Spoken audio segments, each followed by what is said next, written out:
We are fresh off the back of an awesome event, Inspire 2026. This was our first live podcast. One thing I absolutely loved is everyone who was there, especially all the speakers, they all had the connection to the man who organised it, Luke Staton. And what he's awesome at is giving people the stage, connecting people. I think the youngest one there was 9. Yeah. Came on stage, did a card trick. I think he was 9. There's this young lad here, he's come with his dad, 9-year-old walks up, card trick on stage, woos the audience, everyone's blown away by it. It was really cool.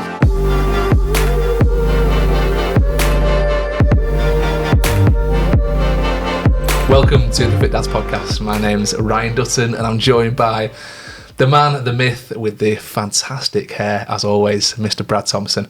We are fresh off the back of an awesome event. We've been mentioning it a few times on the podcast recently, Inspire 2026 at the Royal Theatre in Wakefield. This was our first live podcast and mate, I really enjoyed it. It was such a good day, wasn't it? It's a proper buzz, isn't it? Yeah, we'll go into a few details about the event itself and why it was so good and what we took away from it. We're obviously also going to play you a couple of interviews that we did live on stage with Caz Grant and Kelly Hinch. And they were really easy to talk to, which definitely made our job a lot easier. It's quite nervous being on stage, isn't it? I've not been on stage for years. I was actually a combination of nervous and excited, I think. But what definitely settled my nerves was the MC, Mr. Jermain Harris. He was awesome, wasn't he? Like, you know, someone who's just naturally good on stage.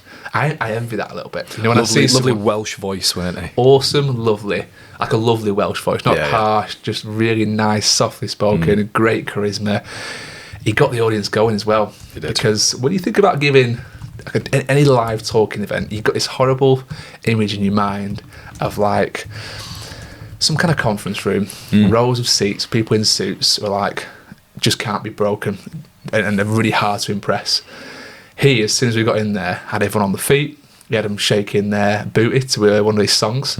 We turned to our left, we put our hands on the kind of person to the left of us, put our hands on the person to the right of us. We're giving people shoulder massages, rub downs. It was very, very jovial, wasn't it? Like, it just got us all dead loose and in a great mood. And one thing I absolutely loved is everyone who was there, especially all the speakers, they all had the connection to the man who organised it, Luke Staton, the man himself, he's been really, really good to us, Luke, hasn't he? Absolutely. Yeah. And you can see just how well loved he is at those events. He really just, every single person in there had a connection to him, like you said. And what he's awesome at is giving people the stage, connecting people. Even while he was on stage, he was like, you know, you'd be great. There was like a young golfer that came up and got offers from lots of different people, and he really facilitated that. He was like, look, there's a guy in the audience, if you want a really good session, he'd be happy to go and teach you some things. And there was a guy who does like a sports guy there, who just works with professional athletes, and he's like, look, come down to our studio, we'll give you a body scan, we'll get all your kind of biometrics and things like that, and we'll work out what the best training plan for you is. I just thought that was so cool, how he can facilitate those conversations, those relationships. And all it takes is one little thing like that, a young lad, early teens, to get in with a good coach, give him some great training, and all of a sudden his trajectory in life completely changes because of this little, you know, sport he's playing and this gift he's got.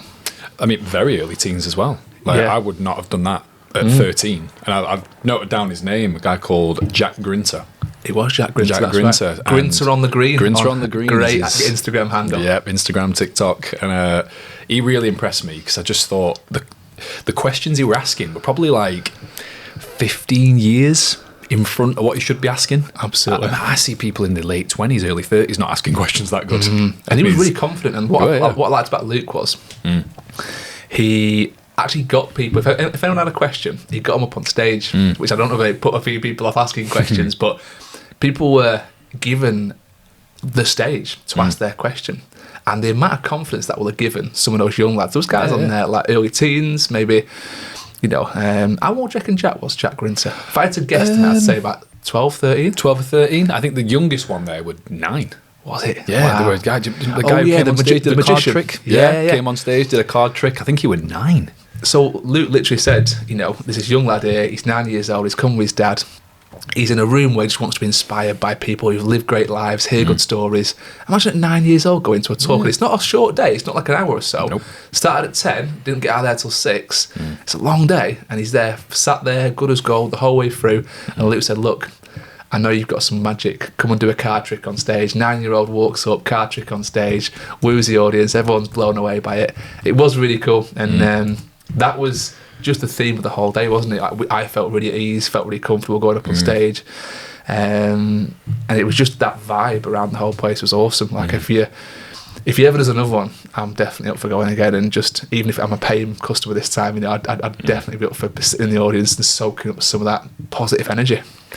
In a weird way, I feel like it's given me on a personal level quite a bit of confidence in terms of just, I always knew, because I used to do a lot of this stuff. I've said to you before, I used to be a little, you know, stage kid in primary school. I used to love, you know, doing all sorts of performances, nativities, like all sorts of other extracurricular stuff. But I've not done that for years. So being back with the lights on you, where you literally, you can't see the crowd, can you? They're just silhouettes. Yeah. So the audience interaction, you base it purely on audio. Like if you get any sort of laughs, so you can hear people gasp or whatever, that's what you've got to go on. So you just forget. And I think me and you sat up there and talking to Caz and talking to Kelly. It was just really nice to have that. Just push yourself out your comfort zone, because it was scary. Do you know what I mean? Like it's a lot of people get the butterflies, or as Luke talks about in his book Credo. You know, it literally speaks about those butterflies that you get. And you can either let those colours shine bright and beautiful and just go with it, or you can let it cripple you and drag you down. And yeah, I think we all tried to step up, didn't we? Yeah. And he really pulled people on stage that I think he knew would get a lot of confidence from it. There was another guy there, a young lad from Ireland who'd started a podcast. He was sat next to us, and he was fantastic. He come all the way over from Ireland just to come to this talk.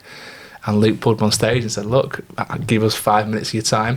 Tell us what you want to do. Tell us what you've done. And maybe we can connect with some people in the group. And obviously we exchanged Instagrams, and we'll have a little chat with him and see how we can help him out. I'm trying to find out his surname, actually. Richie.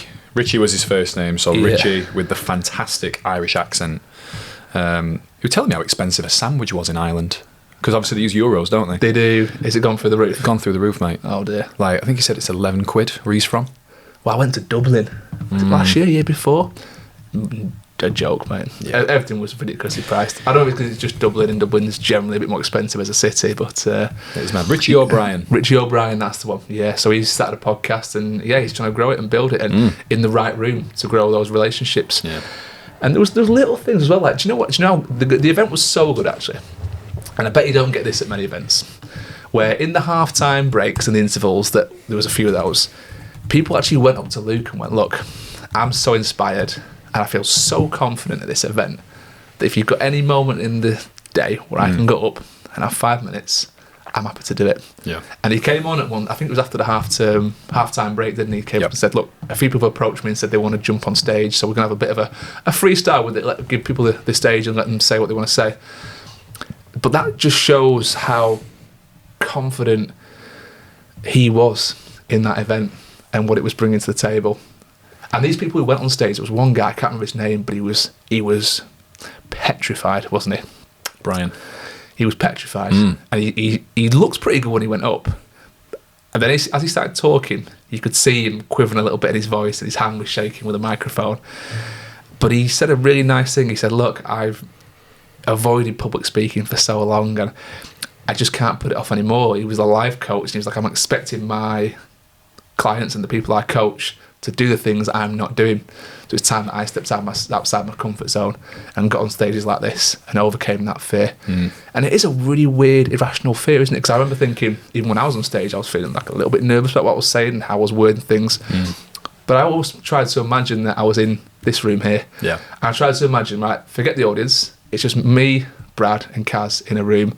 How would I approach this? And I tried to crack a few jokes, tried to keep it lighthearted, tried to just do what we normally do on the podcast. But it's so hard in that moment, isn't it? When you've got an audience. I mean, we get what we act like. We're at about 800 to 1,000 listens a month now. If you put that 1,000 people in an audience now listening to me, I'm like, fucking hell, that's a lot of people. I'd be well more nervous. So more nervous than I am right now. But that's maybe why I like podcasts, because you don't have to face the audience. They just listen to you from a distance. Yeah. Whereas when you're on stage and you see that. And I think it's the same on like some people have spoken about it on social media. We judge everything on likes, don't we? But people are saying now it's more about like views, and people will be really disappointed if they only get like 500 views on a video. Yeah, you put 500 people in a room. Oh my goodness me! Do you know what I mean? You're gonna be so much more nervous about what you put out. But we see it as a bit of a write-off that.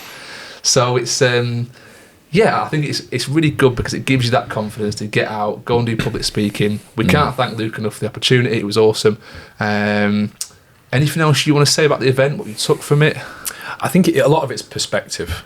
And in the green room, that feels weird to say. We had a green room, Ryan. I know it was just about a green room. It wasn't the most glamorous green room. Turquoise room. Yeah. And there was a lady called Milla Kublinska. All right, she gave us both a follow on Insta. And Milla is from Ukraine. She was an investment banker in Ukraine. Yeah. And obviously with the war, she now lives in Retford. You know, she had the opportunity to move to London and decided against it and brought a son. I believe she said her husband is still out there in Ukraine fighting. Really? I'm positive she said that. I don't think she said it on stage. Wow. But just her story and just how positive she was. Yeah. Even with everything going on, I'm like, why on earth would we be nervous stepping on a stage when everyone just wants what's best for each other? And I think it leveled everything out for me because I'm like, I can go home and I can see my wife and my son. Whereas she's got soldiers living in a house. Yeah. Nuts. And think about that, like, you can go back to your life, the life you know, and the life you've built, the life you've spent your whole life making. Like, imagine today, something happened in the UK, we got invaded by Russia or something, which sounds like it isn't too far off. And then all of a sudden, we've got to move to another European city. We've got to start over again. We've got no podcast. Don't know the language. Don't know the language. No business. We just got to go over there on a whim and restart basically from ground zero. And she wasn't upholding a life or relocating a life, should I say, that wasn't nothing. This was an investment banker. She spent her whole life educating herself, getting to the top of this career, and now it's all stripped away because of the war. Really inspiring character. It's nuts. I think maybe just since we're on guests, let's go through the list because there was a lot of cool people, wasn't there? Two of my favourites, Jamie Lawrence. This is a guy who basically is the first person to ever go from the criminal system out of prison and then eventually play for a Premier League club. I think he'll be the only one. Possibly the only one, yeah. Never happen again. I don't think it will because of the way the system is now. Like, you've got to get such good coaching from a young age. His story's wild. Like, he was obviously in the wrong crowd when he was a kid, and he was in and out of prison, and then he started playing for the prison football team. Another team started coming from outside the prison to play the prison team. Coaches recognised him, said he'd be great, requested that he be let out on day release to come play for them like once a week. Went for I think it was 18 months he had to go through. So from them putting that request in, it took 18 months for them to approve that. And then he started going outside the prison one day a week and playing. And another scout saw him, and as soon as he left prison, he went straight into a trial, literally day after. So he left prison day after, straight out of trial, had a few trials at different places, ended getting signed by Sunderland. And then he kind of went through the kind of twists and tales of different clubs, different managers, highs, lows, to eventually ending up at Leicester, which is a Premier League club, and then moving around a little bit from there. Eventually ended up playing for Jamaica as well. And then the wild thing was, they actually wanted him to play for England, because he's English born, isn't he? But he said that the English system didn't like the fact he'd been to prison. So, and that's a real shame, right? You're talking about someone who spent the whole life trying to better themselves, rehabilitate. He's better now. He's not the person he was. He's in a better career, better trajectory in life, and you're going to judge him and hold him back from going even further because of what he's done in the past. I hate stuff like that. I really do. That's real injustice for me. But eventually, he played for Jamaica, which is where his family's from. And his mum came to every game, and he got really emotional on stage, didn't he? Like, just the mention of his mum, and you could hear his voice start to quiver a little bit. I struggled with that. Difficult, because he's obviously got an amazing relationship with his mum. Yeah. I think his dad passed away before he saw him play. But the amazing thing is, while his dad, I think, by the sounds of it, was on his deathbed, representatives from the Jamaican national side came over and were at his dad's bed when he was in hospital and said, "Your son will play for Jamaica." Amazing. So his dad knew he was going to play for Jamaica, even if he didn't see him, which was a nice touch. The bit that really stuck with me with Jamie was his attitude when he actually was released from prison. And I think he said he had 3 trials that he got a no from. And there's 92 teams in the football pyramid in England. And when he got rejected by 3, his first thought were, right, 89 to go. Yeah. And he were willing to do it. Yeah. And I can't think of many people who were willing to go from the far depths. And it's not like he just stayed south. Like, he got signed by Sunderland. Oh, yeah. And this guy is like, he's a Londoner. Yeah. And he moved to Sunderland. But he said that was a good thing, because it took him away from, like, the chaos of that that environment that he was in. He did say, it's like, if you want to get better, change your environment, and move to Sunderland, away from all that craziness was a positive thing. But yeah, really cool character. Who else did you like the talks of? I loved David Joey, the poet. Yeah. His talent is insane. Like, I don't think I've ever told you this. I do really, really take a lot of inspiration from people who can, just wordsmiths, people who can put things together, people who just can verbalise. I think I sent you something. You might have sent it me. A guy called Dara Fleming, who did. I sent it to you. Yes, you sent it to me, and he did a poem called "When I Have Boys, They'll Be Dangerous Men," and it's a really like provocative start, but then he gets into it. And David Joey sort of reminded me of that, where he gives me goosebumps. Do you know what? Even just you mentioning that name, I've got goosebumps. Yeah, thinking of that talk, that David, that what's he called? David Joey. No, the guy, Dara Fleming. Dara Fleming. Yeah. That for me, even now I can feel chills going through my body thinking about that talk, 'cause it was so good. If you ever get a chance, if any of the listeners, if you ever get a chance, if you're a parent especially, and your parents are boys or a boy, go and watch that, because that is a really cool like spoken word. How would you call it? A spoken word? Yeah, spoken word artist. Spoken word artist. Yeah, it's just a little piece that he wrote, Dara Fleming, and it summarizes so many things about the modern man and why it's important that we do keep men dangerous, but dangerous in the right way. Yeah. But no, I mean, David Joey were just unbelievable. I think he'd written a book specifically, just a collection of things that he's written, and obviously Luke Staton's given him a lot of confidence to just stand up and speak and share his messages and just evoke a lot of emotion, which is really important right at the end of the day as well. So now I'm fast forwarding a bit. I didn't realise David was doing this, but he sat down and he summarised the day in the form of a poem, and I'm just like, how have you just doing it as he went along? And he captured all the memorable quotes from people, the highlights of the day, and then he just presented it at the end. And I'm in awe of that. Just how to work that quickly is just unbelievable. I said to you at the halftime break, we were talking about like the people we'd seen, and I did say like a bit of a dark horse is that David Joey, the spoken word guy. He's a real artist. He's got a real talent to be able to do that, to take situations and break them down and just make you think a bit differently about something. They think those kind of people think differently to us. They're not. I'm a very like direct thinker. I've got a creative spell, but I'm a very direct thinker. He likes to think in depth about things, and you're absolutely right. Right at the end, so we've done like obviously, what was it, 8 hours? 8 hours, yeah. 8 hours of sitting there listening to talks.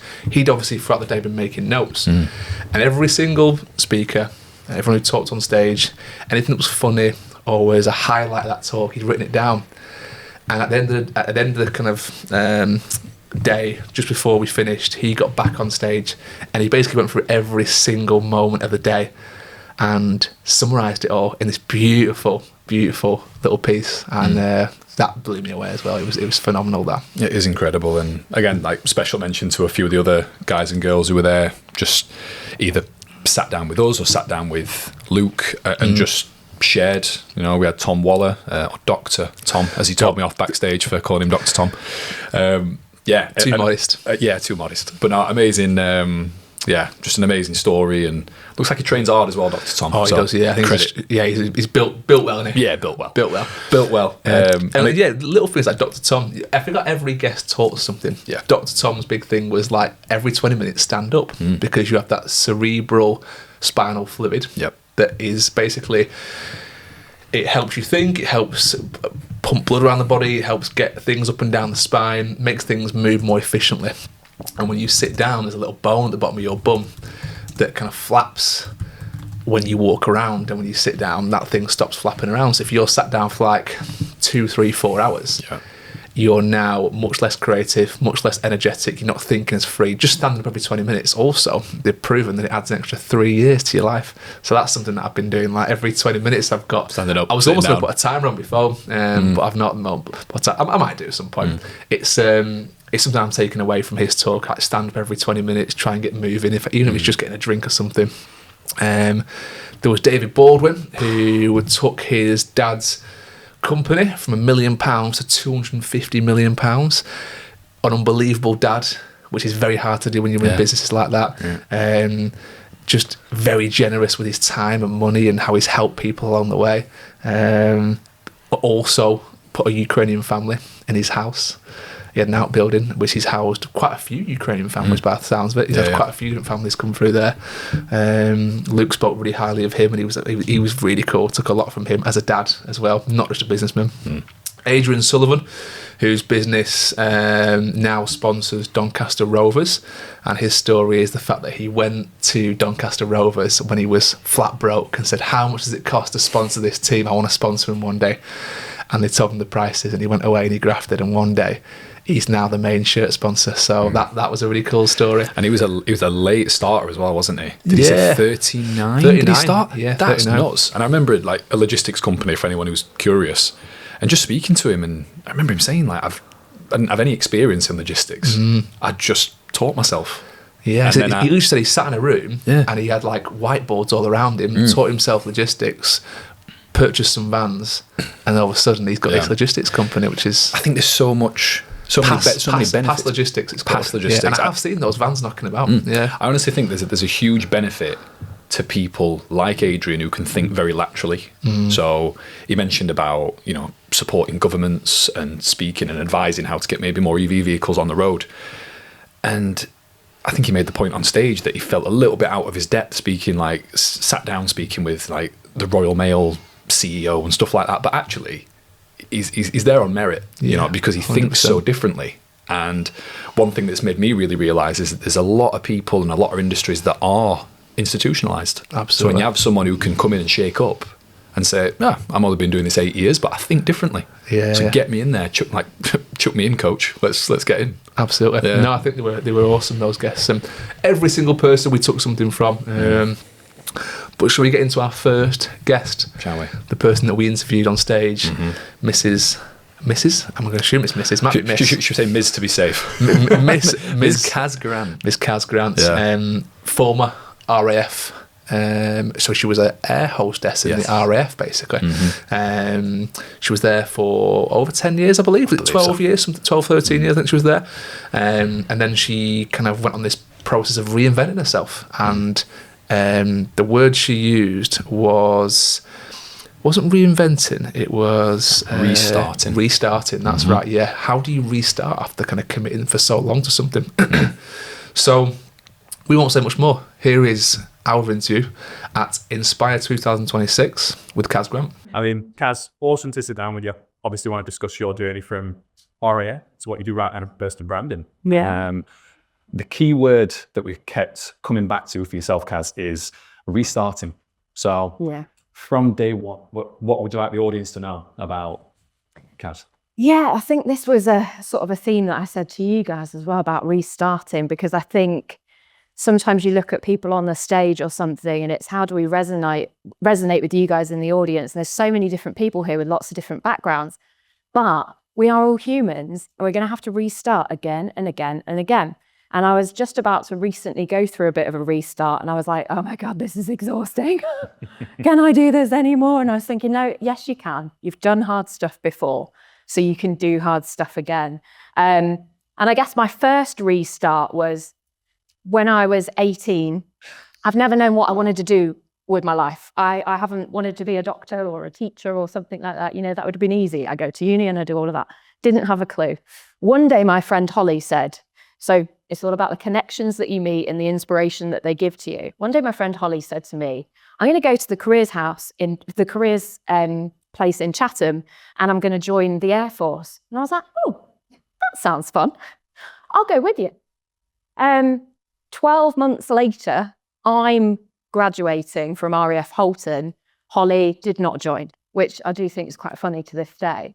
But that restart in my life set me off on 12 years in a direction that I never even thought about before. But was such an incredible, I guess, grounding to now. So that was kind of how I started my first restart. I was cabin crew in the Air Force. I know most people here are like, the Air Force has cabin crew. Yeah. If you have a plane, you need cabin crew, not to serve chicken and beef, but for the safety. Normal ones. Oh no, it's worse. How is it worse? Oh my God. So picture cabin, like I picture cabin crew, I think, Virgin. Aren't they lovely? Beautiful red lipstick, lovely uniforms. Think about that and then think about military-fying it. So take away any glamour, any good foods, any entertainment on board. No, we'll take that out. You're not watching TV. You're going to sit there cramped with your legs on a Bergen, and we're going to send some woman with a grow bag, that's what we used to call the flying suits, round to go chicken or beef, chicken or beef, chicken or beef. And that was your only option. So yeah, it was interesting. Yeah, they got an option, didn't they? Yeah, they could make the best choice out of it. What was it about, when you first went to that careers office? Why did you sign up and your friend did? What was the difference there? We're going to be honest today, folks. And I did say, like, I've got word vomit, so there is a lot of honesty here. Holly was the friend at school who took drugs and lived her best life. I never took drugs. So I'm probably thinking that I was a bit more at that time of the sensible one. So I ended up joining the RAF, which is good because they drug test you regularly. So Holly would not have fared well. Poor Holly. Poor Holly.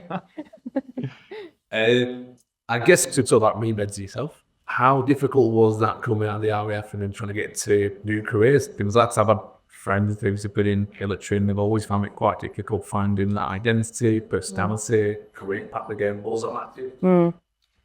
I think first of all, there's different levels in the military. Like if you speak to the army, when they speak about the RAF, we're basically civvies in a blue uniform. That's their wording. So for starters, I wasn't on the front line. I wasn't completely militarified as some people would be. So I guess the transition out was slightly easier in that respect.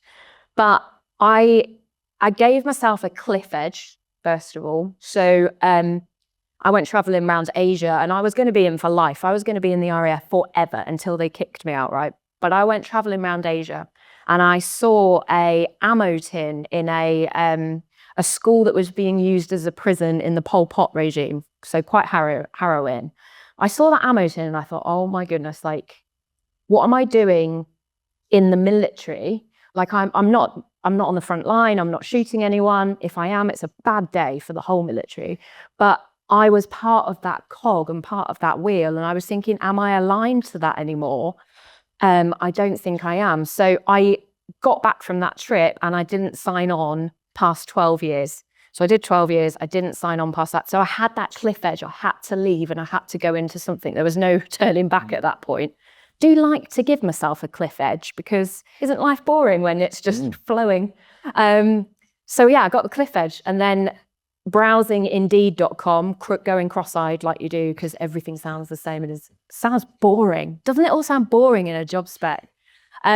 Browsing that and I came across my next sort of restart, which was a sole fundraiser in a children's charity called the Children's Bereavement Centre. So military, not really purposeful, not aligned anymore. Children's charity, giving back, doing good. That's how my brain kind of connects it. And I went for that and I got the job. And it's funny because every single restart I've had has moved me on to the next thing. So it's almost like, I was thinking about this in the audience before, I was like, life's almost like a jigsaw puzzle. You don't have to have, you're not born and you go through life and you have this whole puzzle laid out and it's easy and it's all there and all the pieces are together. Like our job in life is to piece those pieces together and to put them together and build that plan so that when we get to the end of our life, it all kind of makes sense. So that role at the Children's Bereavement Centre opened up my eyes to so much. I'd been in the military beforehand, so anything on social media was like, do not go on social media. You're doing secret stuff. I wasn't doing secret stuff. I was doing chicken and beef, but was doing secret stuff. Don't show it on social media.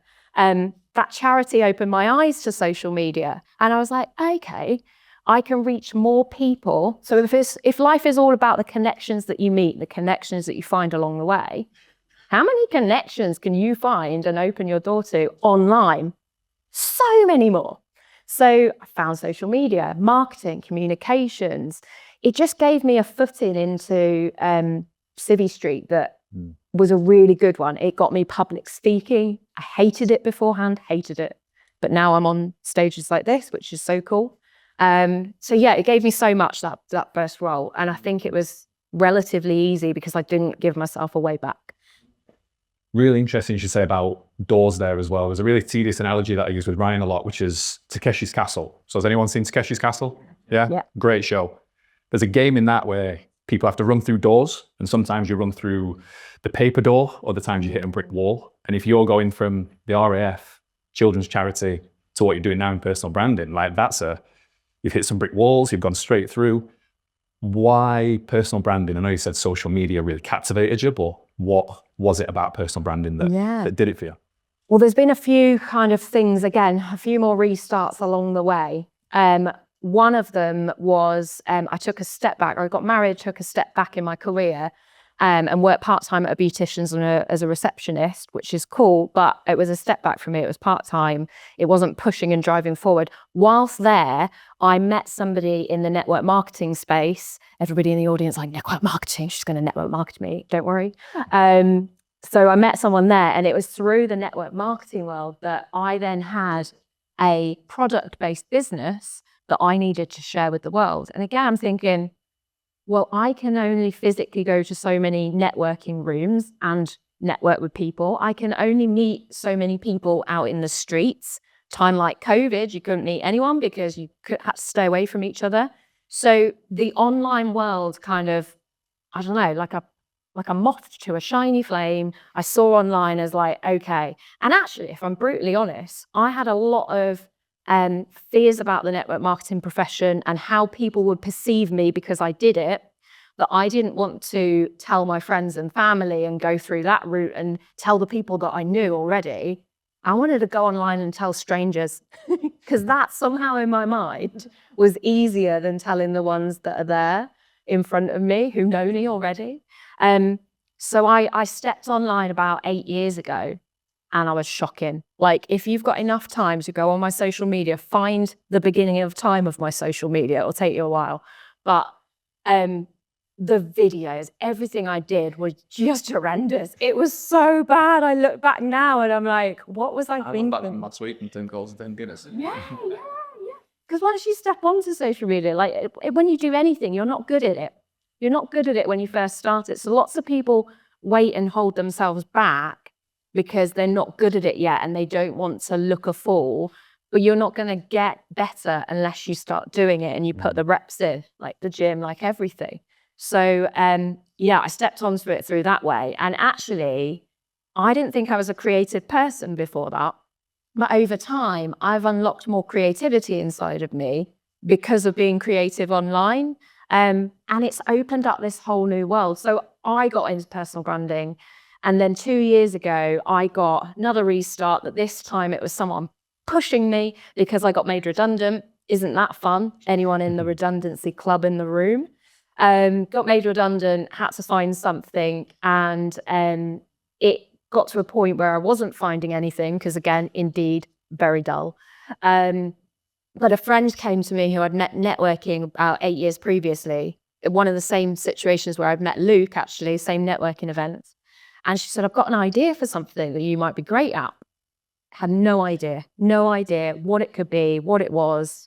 Turns out she wanted to start a personal branding agency, but she was already running a successful business and so were the other business partners. So they needed someone to run it for them, get it off the ground and start it and get it out there. So that was 2 years ago. I said yes because it was juicy and not boring like Indeed.com. And it's just gone from that. It's just started like that. So you never know as well where the inspiration will come from, what your pieces of your jigsaw will look like sometimes, but also like what opportunities can come your way when you start becoming visible, whether that be in person, online, blend of both, whatever it is, however it is that you've got to get yourself out there to the world. You just don't know what's out there or where your life will go. There'll be some people maybe in this room, hogging the mic, sorry. There'll be some people in this room that Luke asked about a goal that they have, and they have a goal, but you might not know how to get there. You don't know until you start putting yourself forward and going through these things, who will come your way, who you'll meet, what will open up. So yeah, it's exciting once you start. Do you got any tips to the audience? What is the best personal grounding advice we can give to be take away today? My top advice would be to start looking at your social media more strategically, less what can I share with my friends and family. So lots of us are online. I'd imagine most people in this room, has everyone got a social media account? Can't see everyone, but put your hand up if you are on at least one social media platform. You don't have to be on it loads. You don't have to be posting all the time, but have you got one? Yes. Is it strategic? Or do you just share, you go on holiday and suddenly you've got some holiday pictures to share, so you'll put them on it. 3 months later, you'll do another cool thing, and then you'll put something on there, disappear again for 6 months, put something on there. Again, there's only so much networking, people getting to know, like, and trust you. That's what you're essentially doing with your personal brand in person. But online magnifies that now.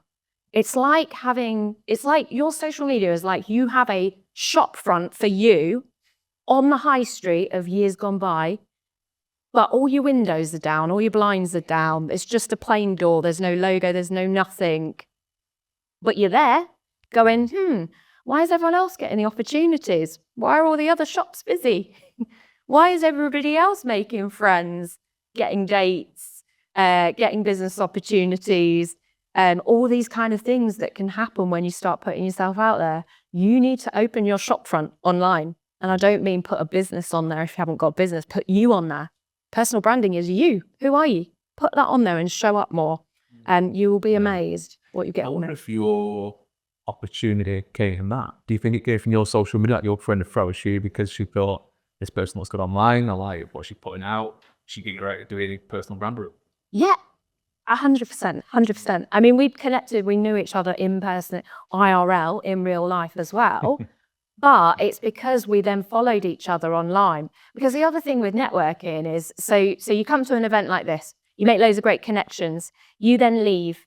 Next year, you come back to this room, you speak to some of those connections again. A year later, you do that. And in between, what are you doing to keep going, I'm here. This is what I do. This is what I need. This is how I can help you. Like, if you've not got your social media going and have made those connections here today, you're waiting another year to spark another conversation that might move you further down the line. I feel like social media just speeds everything up a little bit. We got like 7 to 10 touch points before somebody does what we would like them to do, sales or gives you an opportunity or anything. Make those 7 to 10 touch points happen before the next year and you go to that event again. Because, it's a noisy world out there. We forget each other as soon as we've done something in person or had something. We forget. And don't be the forgotten ones. Speaking of shopfront, part of mine and Ryan's research is always to go onto people's social media and just see, the tagline. And we absolutely loved yours, which was Stop. wow. I love a story. Legally. Who me?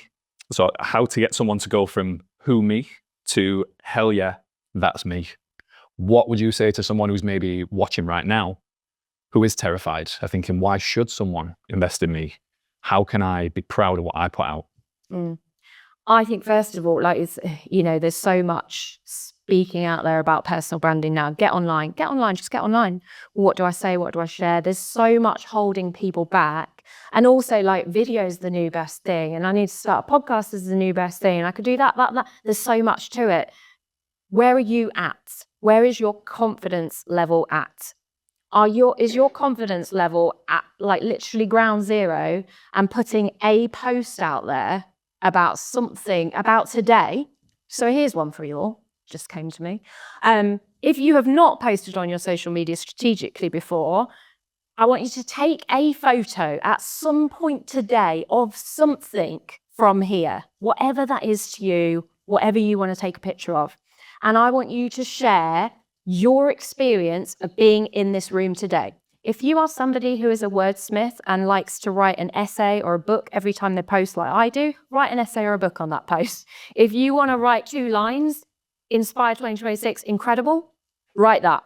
Whatever it is that gets you online, shows you that nothing bad happens from that post. And then from that, think about your next couple of weeks. What else have you got coming up that you might be able to share with your audience that is something to do with your world, the world that you live in, that would show them a little bit more about who you are, what sets your soul on fire, that kind of thing. Final question from us really, Caz, which is, there's lots of young people in the audience here today. If you could go back and talk to Caz at 16, bit of a cliche question, but what would you say to her? So I think 16-year-old Caz already knew this anyway, because she's just always done this. But follow your gut. Like, I didn't know it was the thing that I was doing back then. But when Holly spoke to me and said that she was going to the careers office, my gut went, go with her, go with her. My gut could have said that and I could have gone, oh, it's an hour away.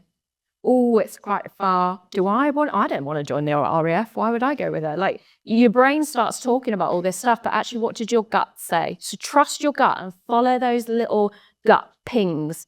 If you were sat in this audience today and your gut went, that would be a great post. I could post that actually and share that from today in my experience. But then you get out of here and your head starts going, but, you're not good enough. Your uncle will judge you. Barbara down the street will tell you that you're rubbish. Blah, blah. You listen to your gut, not your head sometimes, because your head is a liar. Amazing. I think we're getting enough from Luke on the. Have we got much longer or? No? No, Lord. With your sake. I think. That was the absolutely amazing Caz Grant. Now, our next speaker that we spoke to was an amazing lady called Kelly Hinch, who loves to talk. You know, she's literally made a career out of speaking. She's a radio presenter, podcaster, very passionate about women's wellness as well. So it was awesome to sit down with Kelly and to speak. Her podcast is the Hot Mess Mums Club. And she does that with, I believe, Jenny Powell. Remember Jenny Powell?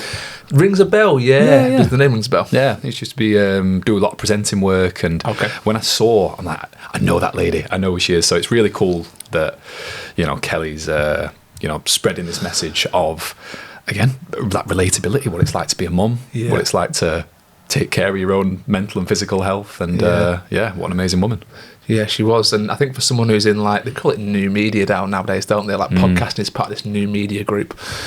For someone who's been in the industry for a long time and also been into traditional media, like radio, it was great for us to sit down and hear her story and just her views on the industry and how it's changed over time. But, I think she's definitely into her exercise. As you could tell, she trained. She was definitely slender, had a little bit of muscle mass to her as well. I saw some shape on those shoulders. And it was funny, actually. You won't know this from watching or from listening to the podcast. But interestingly, they both wore black and pink, didn't they? Yes, they did. So Caz wore pink trousers and a black top. And then Kelly wore an all black outfit with some bright pink shoes.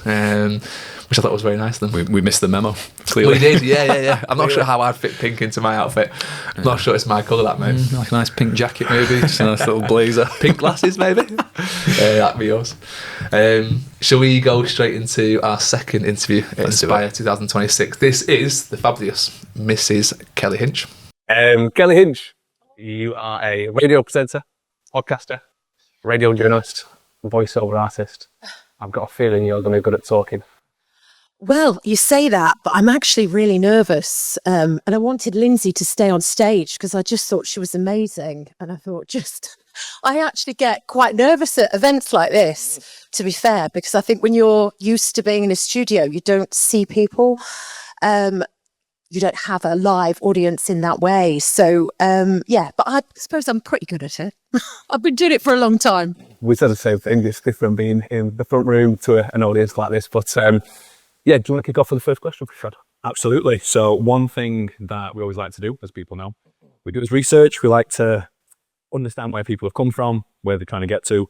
And Kelly, you mentioned here a quote that I've got from you, which is written off in your teenage years and wanted to prove everyone wrong. Where, in what way and how, what have you done to prove them wrong? I think hearing Lindsay talk, actually, my childhood was similar in some ways to hers. So I grew up around addiction. My mum was an alcoholic. She died when I was 19. It was a difficult time being young. And I think children deal with growing up with addiction. Every child deals with it so differently. It's chaotic. It's, volatile. You never really know what you're going to get. You don't have the security, the routine, the safety that a loving home provides. And my brother was very different to me. He was like an A-star student. He dealt with it in a way where he would knuckle down. He was very quiet, very internal. I was a wild child and a rebel. And, I was angry at the world with what was going on in my life. So I was written off really at secondary school, told, I'd never be anything. I needed to go in the army because I needed to learn discipline, all of that. But ever since I'd been a little girl, I'd always wanted to be on the radio. I wanted to talk for a living. I wanted to communicate and connect with people.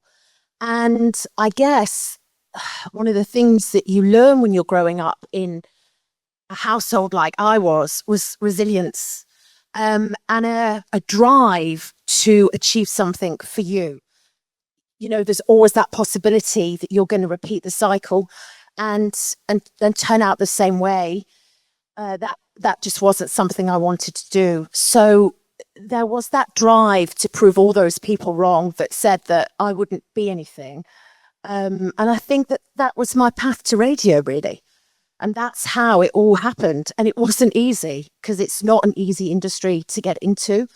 It's hard and there were a lot of knockbacks.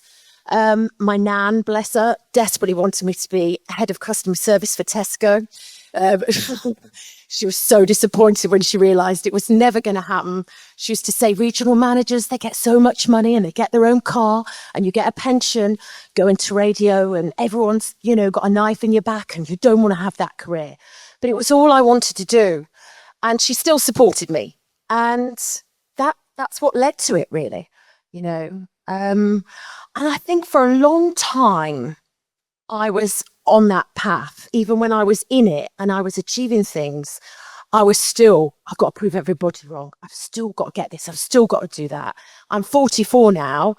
And I finally realized I don't need to prove anything to anybody anymore. And, I've achieved a lot, but I'm at that place where I'm happy with me. It's taken a long time to get there. So, yeah, that's the drive, the resilience, I guess. How did you break that cycle? What was the kind of key bits in your past? Was it when you were quite young? Was it something that happened later in life? Was there a pivotal moment where you were like, I need to break this cycle? I scraped by in my GCSEs. I did pretty well considering. And I saw Kate Adie on the TV reporting from a war zone. And I just thought she was incredible. And I remember thinking, I want to be like that, those kind of people that do these amazing things that can communicate and, from really difficult places. And I got into the college I wanted to go to do the media course and just decided that I wanted to go to uni, but life was still very chaotic for me at that point. I actually ended up coming away from university in the first year. Things at home were very difficult. When my mum died, it was very hard. So I had to take a step back. I worked several different jobs and I worked for free in radio as well. But I think I always knew that I did not want to go down the same path. I think when I became a mum as well, that really changes you when you become a parent. What I think it does also is the trauma that you've gone through kind of gets triggered, because all of a sudden you're thinking about how your parents were with you and you're thinking, I'm not that kind of parent. I'm not going to be that kind of mum. So a lot comes with it, really. But I think, I don't think I was ever going to repeat that cycle. I had my eyes set on what I wanted to do in my life. And despite so many doors being closed along the way, and they still are sometimes, I never gave up. It's changed a lot. We've spoke about it a lot on podcasts, but you see them picking little things up that you've done, and you realise that if I act like my parents did, then they're going to start to like I am. And you can see that path there. I think you want to break that cycle. No part of you wants to pass that down. So, yeah, interesting. You mentioned that resilience that you built. What are you actually trying to promote to your children to have that resilience in a maybe a different way? Well, I, like you two, love my fitness. It's a massive part of my life for my mental health more than anything else. So we do live quite healthily. I don't have alcohol in my home. It's not something that is promoted. My daughter's 12 and wants to be the next Simone Biles. She's massively into her gymnastics. My son, we've kind of pushed him into things, but he's a boy, he's 8, so he loves a bit of just sitting there. And he'd sit there in his pants all day and watch TV if you let him. He's, not really but we have a healthy lifestyle in that way. That's very important. They know that fitness is quite a big part of my life, living healthily, but also talking as well and communicating. And they know they can come to me about anything. So I think you just have a massive role when you're a parent, particularly in this day and age, with it's digital. There's so much that you're getting your head around, and there's so much that they're going through that I didn't in the 90s. So, yeah. I suppose it's the example setting as well. We had a guest on and we said, what 3 words would you use to describe your parenting experience? And they said, example, example, example. What sort of example are you setting for your children? Or you said with your health and fitness, is there any big targets that you've got? Anything that you really want to achieve from a fitness sense? I've always wanted to go on Gladiators. So, and they're always going on. They've been on Gladiators. Have you? Yeah, we have. Yeah, Grant Kelly. Yeah. Well, would you two go on? Would I go on? I hope my knee's a bit dodgy now. I'm worried that I might not get through it. That's the thing, isn't it? A lot of them are like 22, aren't they? Yeah, and I'm thinking, oh God, just just my luck, I'd be the oldest one on there and I would be able to get up the rope. But it is something I always talk about, and they're always like, go on, Mum, you can do it, you can do it. What do you do now? What do you do for fitness? Sorry. What do you do now? Do you go to the gym? Do you run? What do you do? I love the gym. So I strength train 4 times a week, and I love yoga, and I love walking as well. I'm massively into my well-being. I think mental health is so important. And I think especially, when we've all been through different experiences, but when you've been through a lot, I think it's a huge tool, but also in my business as well. It's something I use that helps me a lot to cope with what I do, because I think people look at it sometimes, and I've done everything. So I work for the BBC now, but I worked for commercial for 20 years, and I worked at national level presenting for them. And it can be a very difficult environment to be in. There are highs and lows. You're loved one minute, you're disregarded the next and not wanted. You have to take the hits, and it's a very unstable career to have. So to manage that, I think you have to really look after your mental health, because you can become very affected by it. I suppose your entire career, your life is talking and communication. If there's anyone watching right now who maybe struggles with that communication, have you got any principles for them? Anything that you use to really help that conversational flow, or that, I suppose, the helping people communicate?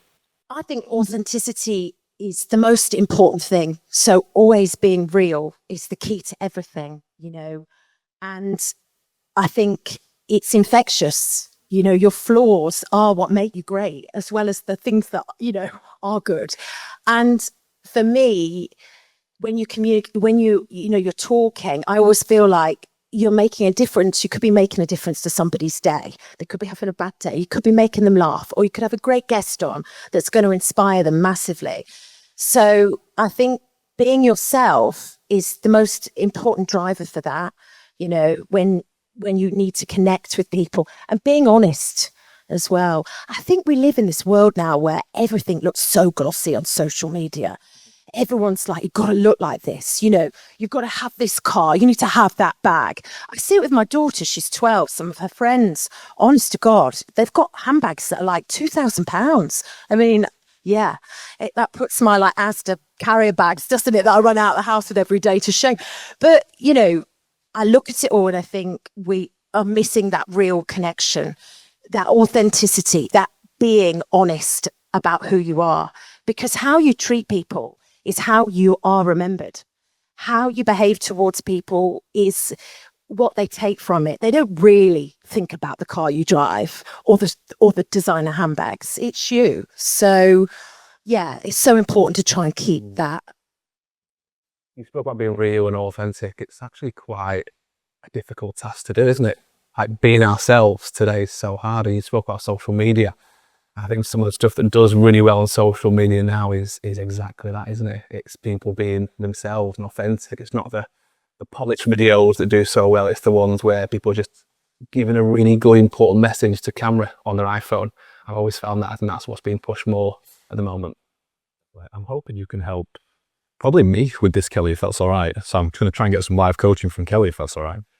I have this huge fear of putting something out there on social media and my little boy who's 5 to see it 10 years down the line and be like, oh, Dad, that is so bad. Why have you done that? So I'm super cautious about what do I put out. I'm hoping I'm not the only one to feel that way. I'm screwed then. Yeah. Well and truly. How do you overcome that? Is there ever that thought? Have I just cursed your thinking with that question?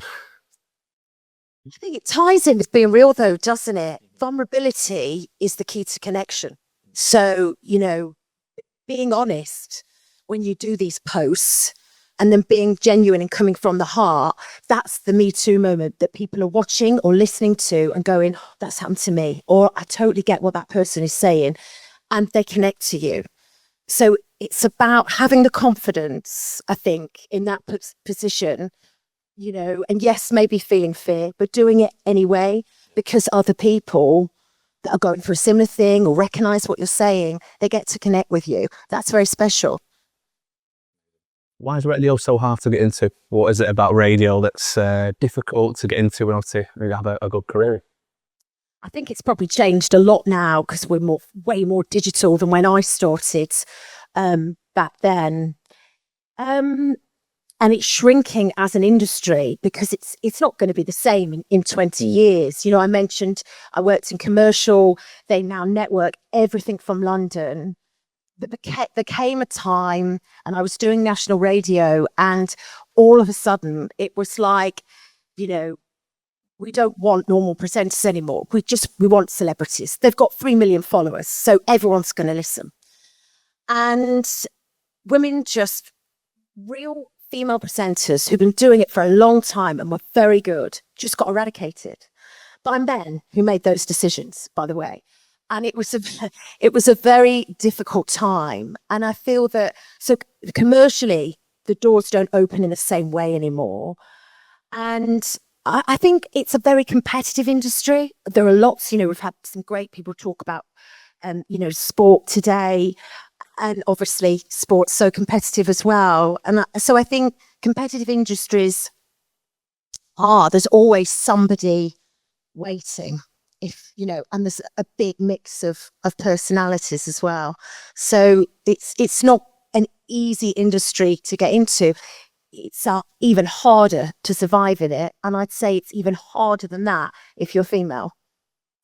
What do you think about new media? Obviously, we're both podcasters. Did you start podcasting because you saw a gap in the market there? Obviously you're a good talker. Talk to us about the Hot Mums? It's the Hot Mess Mums Club. That's it, yeah. Talk to us about that. It was a passion project. I was doing national radio. I was working with a girl. She was brilliant. And we wanted to do like a girls' night in show. So talking about all things female, a bit X-rated, you know, on an evening, putting it out there. And the guy they just hired took after this commercial group. We demoed for it. And he said, I don't like women on the radio together.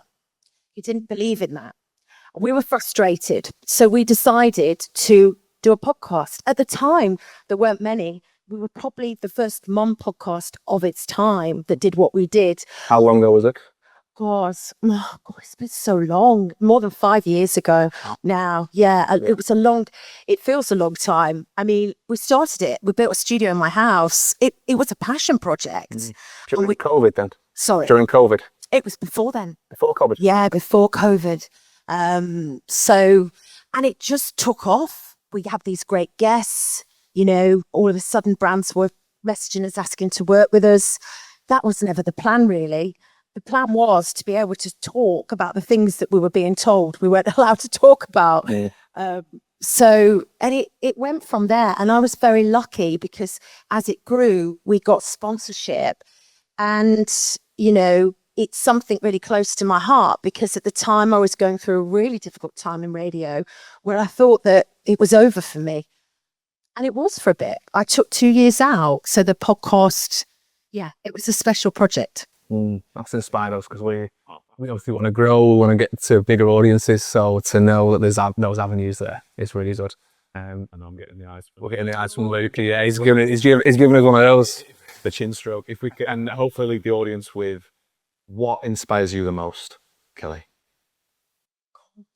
My kids, my children, they're my everything, my number one, really. And in those tough times, and there have been many, my daughter, I remember something that happened to me in sort of about 9 months ago. And I thought I was going to be doing something that I was really looking forward to doing, a certain show, and it didn't come off. And I was very upset and I put a lot of work into it. And I felt like a failure. And I thought, God, at this age, I'm just so fed up with this. Because it can feel like that in this business. And I felt like I'd failed them as well. And she said to me, Mum, she said, you haven't failed us. She was like, we just want you. We just want to be with you. And I'd been working a lot at that point. They hadn't seen me as much. And she just said, we're so proud of you. And I remember thinking, that's it. Because all they want is me. It doesn't matter what I do. So they are. That was our live chat with the amazing Kelly Hinch at Inspire 2026. And just love to thank everyone for attending, everyone for listening to this as well as a bit of a debrief. And look, if there's any opportunities in future for people to go along to these sort of events, because Luke said to us, what do you expect to get out of this event? And I remember when I answered him, and it was my answer felt a little bit wishy-washy. And Luke said, you'll get out of it whatever you want. And I definitely felt like I got more than what I imagined out of it. I don't know if you felt the same. Yeah, agreed. I wasn't really sure what to expect, if I'm being honest with you. I wasn't sure who the guests were. We kind of went in a little bit blind. I think there was a bit of a call before the event itself where we got the opportunity to run over the day and meet some of the guests on an online call, and that was very helpful. But even when you turn up, you're not 100% sure. You don't know how it's going to hit. But, credit to Luke, you can tell he's a veteran at this because he just had that energy and that aura about him where he got everyone involved. And that is why it was so unique compared to every other talk and event like that I've been to. There was a real sense of, if you've got something to add to this event, come on stage and do it. We want to hear from you. It's not like these are the guests and you sit in your place and listen to them. If you've got something you want to bring to the table and you can make this event better for everyone, come on to the stage, speak up, get involved. I loved that. That was the best aspect of the event for me. In a very fast-paced world, it were amazing to slow down a little bit and just be in an environment where there was a lot of inspiring stories there. And for me, I've said it about Milla, like it really brought things home for me. And I thought, what have I got to worry about?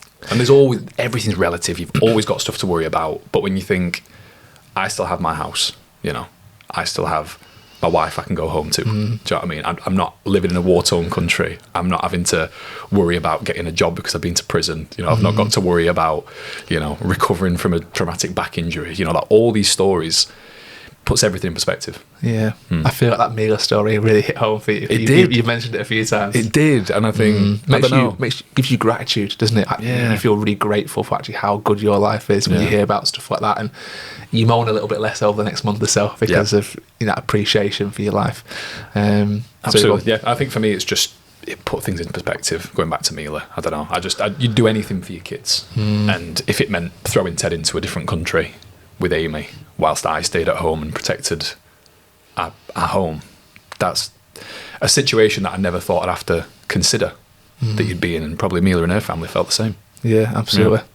Anything else you want to add to the 2026 Inspire wrap-up podcast? No, again, just to thank the main man himself, Mr. Luke Staton. Like, yeah, great energy, great guy. And Louise, I can't believe we've gone all this time without mentioning Louise. Honestly, Louise, thank you so much. You're an absolute gem for getting organised. And Louise is the right-hand man, or right-hand woman, should I say, of Luke. She did a lot of the organising. And it was actually, if you watch the episode on YouTube, we're hoping to get the visuals for the event. Yeah. If you watch the episode on YouTube, you'll see that all the stuff on stage was actually from Louise's front room. Yeah. The chairs, the table, the plants. So massive well done to her for putting on such a great show as well. And we're humbled, we really are. Thank you so much for this opportunity. Like, we're just two dads, two coaches who started a little podcast. So to have that opportunity to talk on a stage with some very esteemed guests for us was like an amazing honour. So Luke, thank you, man. You're a legend. It's definitely addictive as well. It is. I kind of want to do it again. Yeah. The funny thing is, it was nice coming off stage the first time and then knowing that, we're back on in a little bit. Yeah. That was quite nice. It was nice. But guys, if this thing crops up again and there's more events, we will definitely let you know. I know Luke puts these on throughout the year, so we'll keep you posted. If you want to come down, I'm sure there'll be some kind of Fit Dads discount maybe again. I might speak with Luke. But as always, if you could drop us a follow, a review, a like, a share, whatever it does, whatever it is, it does help out the podcast, and we really appreciate you guys. We'll see you as always on the next one. See you soon. Awesome, my man. Cheers, mate. Thank you.